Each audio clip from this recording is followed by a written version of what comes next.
Bueno chicos, ¿qué tal? Hoy en el curso de Historia Universal vamos a hacer un repaso número 2. Objetivos.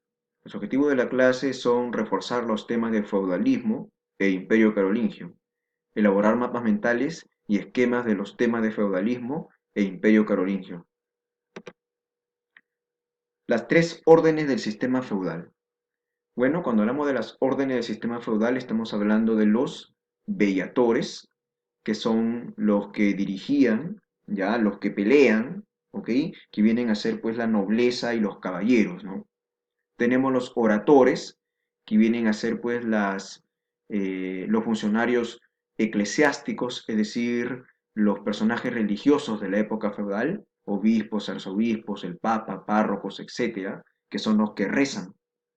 Y los laboratores, que vienen a ser los que trabajan, que está conformado pues por los siervos de la gleba.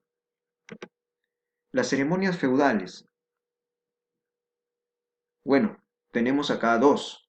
Primero el homenaje, que es una ceremonia en la cual el señor vasallo le juraba fidelidad y lealtad al señor feudal, ¿ok? Y de esta manera se convertía en su vasallo, ¿ok? En su consejero más fiel. Y la otra ceremonia era al revés, la investidura, en la cual era el señor feudal el que entregaba algún obsequio, algún privilegio al vasallo a cambio de su lealtad y su fidelidad. ¿Ok? Podía ser tierras, podía ser un palacio, podía ser dinero incluso. ¿Ok? Entonces recuerda homenaje e investidura. La caballería feudal era la nobleza militar en la época feudal. Como su mismo nombre lo dice, eran militares que andaban pues a caballo. ¿Ok? Ellos realizaban servicios de protección al señor feudal y al palacio del señor feudal. Eran nombrados mediante una ceremonia llamada el espaldarazo. Ahora vamos a estudiar al imperio carolingio. El imperio carolingio es el gran imperio que llevó a cabo este rey llamado Carlomagno. Carlomagno creó un imperio centralizado, un estado centralizado en Europa Occidental, que era pues en Francia, ¿no? ¿Ok? Y su reino consistía en una alianza entre la Iglesia Católica y el Reino Franco, y tenía como objetivo restablecer el Imperio Romano de Occidente. El Imperio carolingio logró una gran expansión territorial por toda Europa occidental. Incluso abarcó no solamente Francia, sino también parte de Alemania, Países Bajos, Bélgica, Luxemburgo, la parte norte de España, la parte norte también de Italia, Suiza, Austria, República Checa. Y recuerda que la capital de este extenso imperio era pues la ciudad de Aquisgrán, que está ubicada actualmente en Alemania. Recordemos que antes de que llegue al poder el señor Carlomagno, hubieron también los famosos reyes holgazanes. Los reyes holgazanes gobernaban Francia, el reino franco, pero estos reyes holgazanes se caracterizaban pues por su debilidad política, por su falta de experiencia política, su falta de experiencia militar, ¿ok? De ahí el nombre de reyes holgazanes. Entonces, destacan acá pues los mayordomos, que son pues los que administraban el palacio, ¿no? ¿Ok? Y los mayordomos son los que prácticamente van a dirigir al país, al reino franco. Y bueno, entre los primeros tenemos acá, por ejemplo, a Carlos Martel, ¿ya? Famoso, más conocido como el Martillero, porque como podemos ver en esta pintura, él logra detener el avance de los musulmanes en el año 732 en la batalla de Poitiers.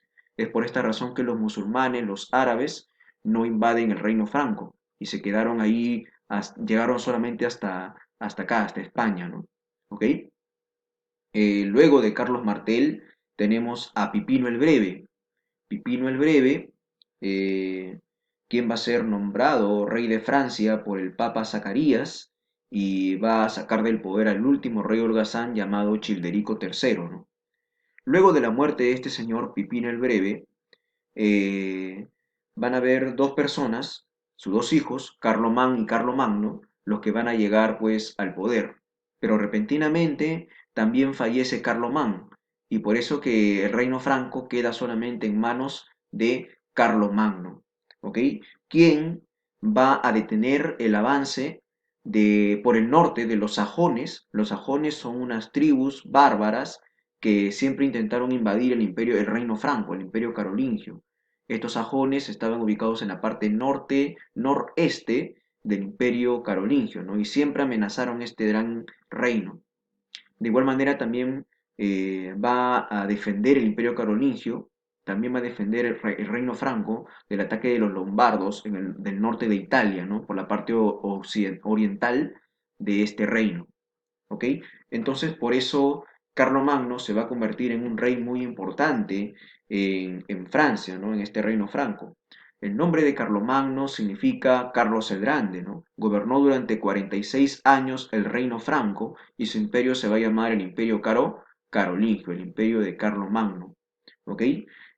Sus objetivos, recuerda que era pues extender la fe cristiana por toda Europa, restablecer el Imperio Romano Occidental y detener el avance sobre todo de los sajones del norte del reino y del sur de los musulmanes. Acá, por ejemplo, podemos ver que los musulmanes, el Islam, tenían el control de España, ¿no? Y querían invadir el reino franco.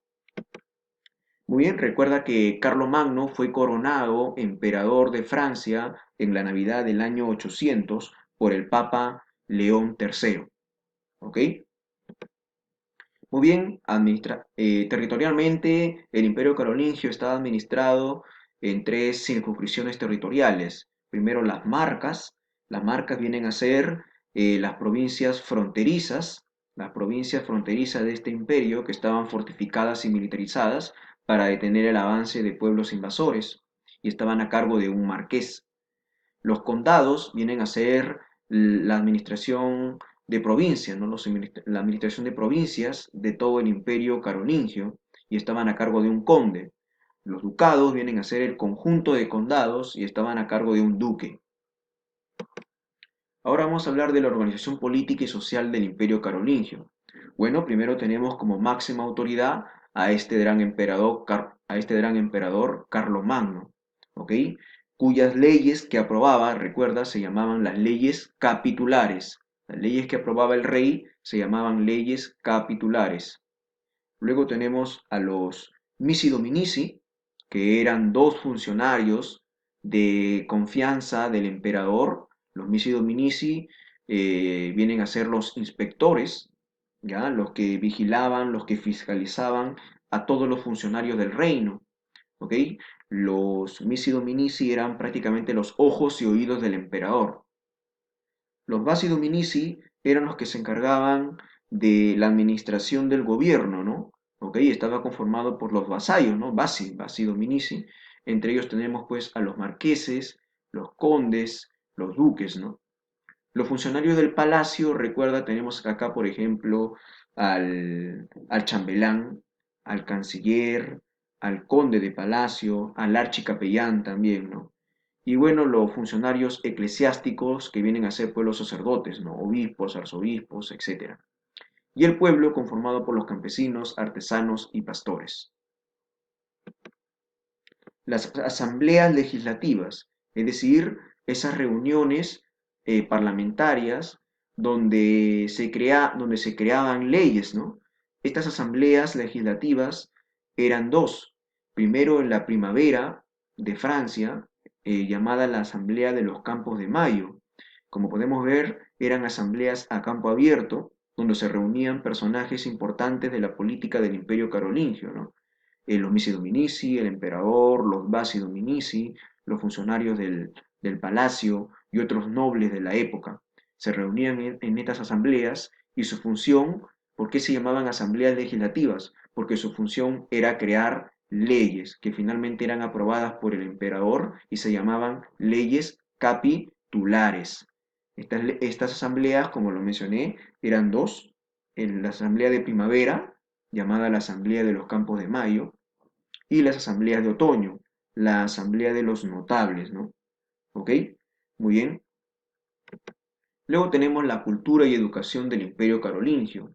también llamado el florecimiento carolingio, ¿no? El renacimiento carolingio. Bueno, recuerda que el maestro de Carlomagno fue un sabio, un filósofo matemático, ¿ya? Llamado Alcuino de York, de origen inglés. Alcuino de York fue el impulsor de esta gran reforma cultural y educativa de este gran imperio carolingio y fue el maestro de Carlo Magno, recuerda eso. Bueno, la educación del Imperio Carolingio estaba dividida en tres tipos de escuelas: la escuela palatina, las escuelas conventuales y las escuelas parroquiales. La escuela palatina era la que funcionaba en el palacio, ¿no? En el palacio del emperador, en el palacio de Aquisgrán, de la ciudad de Aquisgrán en Alemania, bajo la dirección pues de Alcuino de York. En la escuela palatina se enseñaba exclusivamente a los nobles del imperio, ¿no? A los hijos de los Bassi Dominici, los hijos de los Missi Dominici, el hijo de Carlomagno, ¿ok? Los funcionarios, ¿no? Los nobles, ahí se enseñaba la alta nobleza y tenía pues como objetivo en un futuro el gobierno, ¿no? La administración pública, la administración política del imperio. Ahí se formaban los futuros funcionarios del imperio, ¿ok? En la escuela palatina, donde enseñaba el mismo Alcuino de York, se impartían las famosas siete artes liberales, ¿no? Recuerda que estas artes liberales se dividían en trivium y quadrivium. El trivium tenemos acá la dramática, la retórica y la dialéctica. Y en el quadrivium tenemos pues la aritmética, la geometría, la música y la astronomía. Las escuelas conventuales, como su mismo nombre lo dice, eran aquellas que se desarrollaban en los conventos, en los monasterios, y tenían como objetivo formar a las futuras autoridades eclesiásticas o religiosas del imperio, ¿no? ¿Ok?